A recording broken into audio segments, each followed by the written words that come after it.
This is the same officer that's asking Officer Chad Mason about the dash camera, pretending that this is his first time knowing there's a dash camera. Well, let's rewind this dash camera a little bit. Let's go back a little bit. This is 1932, and Officer Robert Drum is pretending that he has no idea, and this is his first time finding out there's a dash camera. Well, hold on now. Let's rewind the dash camera just a little bit. All the way back to 19:19 and 38 seconds. And let's see that Robert Drum didn't know about the dash camera. Let's watch what's going on at 19:19. And this is, take a step back. This is the body cam that's been spliced into two body cams. It's one body cam. It's Exhibit 10 and Exhibit 14. This is Exhibit 14 that starts at 19:19, where there is 17 minutes missing from Exhibit 10. Because this is Exhibit 10, and this is where Robert Drum, the officer, shows up on scene. Gonna fast forward. He shows up on scene. Okay? So this body cam starts off at 1850, and we fast forward this body cam to 1902 when Robert Drum makes contact with Officer Chad Mason, and all of a sudden this body cam is cut. And you can't say that the officer turned off the body cam. No. Robert Drum didn't cut this body cam, because you can clearly see his finger when it picks up on Exhibit 14. He's not clicking anything on the body cam. The body cam just starts. Clearly show that someone spliced 17 minutes out of that body cam into two separate body cam. So, first guy on scene. Is that the DC cop I saw driving away? Just a little bit.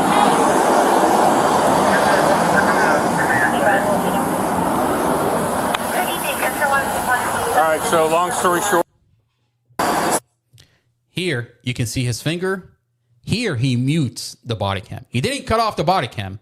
And the reason I tell you he muted and he didn't turn off the body cam is because when this body cam picks up at Exhibit 14, you clearly see, you realize that his finger is nowhere next to the body cam.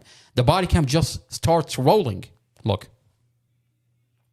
And it starts at 19, 19, and 41 seconds. His fingers, his hands, and nowhere next to that body cam. That body cam just continues rolling. What the police department did, Robert Drum mutes the body cam, and then the police department cuts off 17 minutes from this body cam. Splicing Robert Drum's body cam into two separate body cams, which is Exhibit 10 and Exhibit 14. So it starts off, I mean, what are we watching here? Officer Chad Mason is inside Mustafa's vehicle. And look at the way he looks at Robert Drum. As of, he's telling him, dude, fuck off. Get out of here. You don't see what I'm doing inside the vehicle to Mustafa's dash camera? I mean, we're going to rewind and zoom in on what Chad Mason is doing. I mean, Robert Drum is moving his shoulder with his body cam away from Chad Mason, avoiding to capture Chad Mason anymore. I mean, let's rewind real quick. This is Exhibit 14, and it picks up at 19, 19, and 41 seconds. The police department spliced 17. There is a 17-minute gap between Exhibit 10 and Exhibit 14. And immediately what we see is Officer Chad Mason inside Mustafa's vehicle.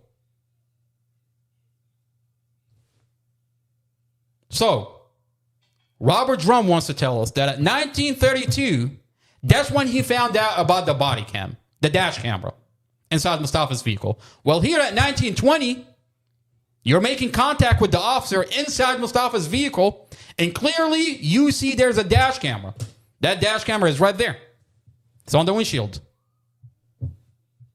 So, the question is, what did Robert Drum do with Mustafa's wire? And clearly you can tell that Officer Chad Mason is telling Officer Robert Drum, dude, get the fuck out of here. You don't see what I'm doing to this dash camera? You don't see that I'm cutting the wire? I mean, look at the look on his face. Clearly he's telling him, dude, fuck off. You and your body cam, fuck off. And we go back to Officer Robert Drum. Clearly, this guy cut the wire. Clearly, Officer Chad Mason cut the wire. And clearly, Robert Drum, it's not his first time knowing about there is a dash camera inside the car at 1932. Here we're at 1920. At 1919, he made contact with Officer Chad Mason, and clearly they're both dealing with a dash camera inside Mustafa's vehicle.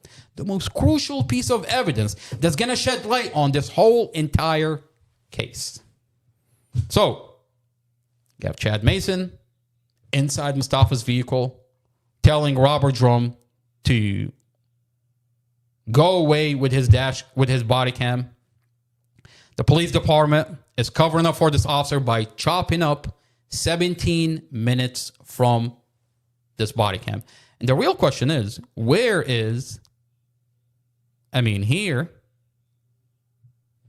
we clearly see that Officer Chad Mason is wearing a body-worn camera. Where is his body cam? Because his body cam is not in the police department server. The police department omitted to upload that into the server. So, you have a situation where the officer that handled Mustafa's dash camera, his body cam is not there. You have a situation where the officer that captured the officer that's handling Mustafa's dash camera, 17 minutes are missing. Here, this is Exhibit 10. The first body cam, it cuts off at 19:02 and 59 seconds. You see that time frame right there? 19:02 and 59 seconds. It cuts off, and then it picks up at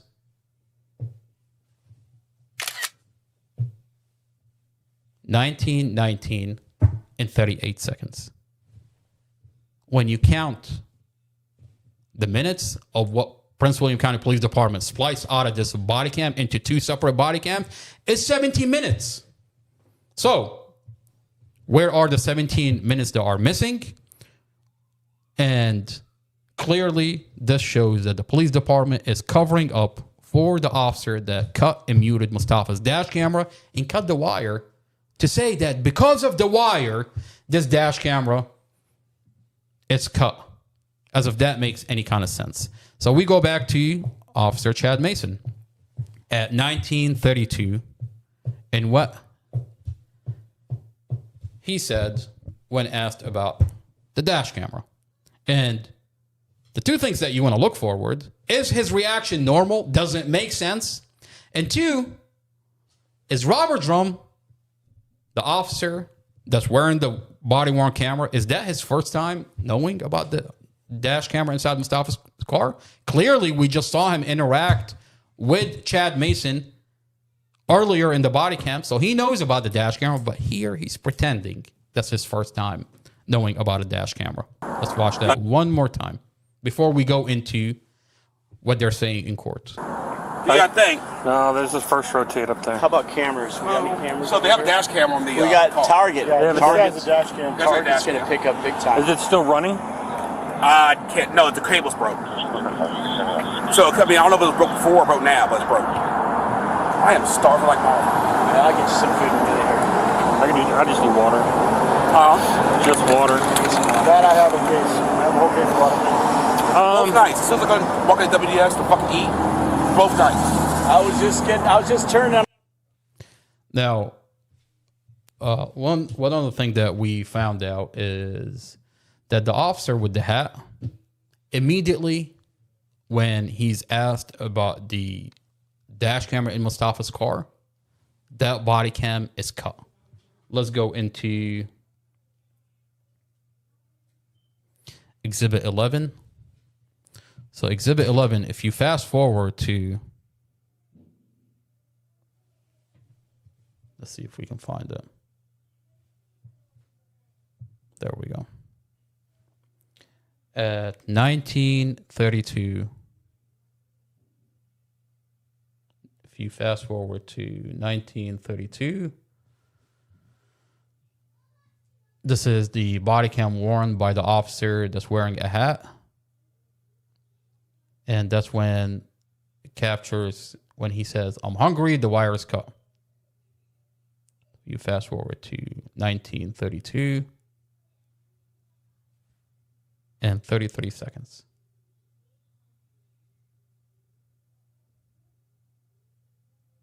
There we go. All right, so let's watch it here.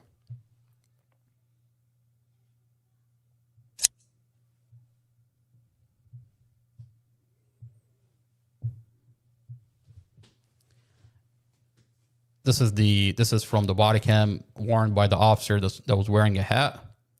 And you see that immediately after Officer Chad Mason began talking about the body cam is cut. The minute that he started talking about the body cam and he says, changes the conversation to "I'm hungry," he cuts off that body cam. All right. So we go back to the dash camera and how the dash camera cuts off before impact.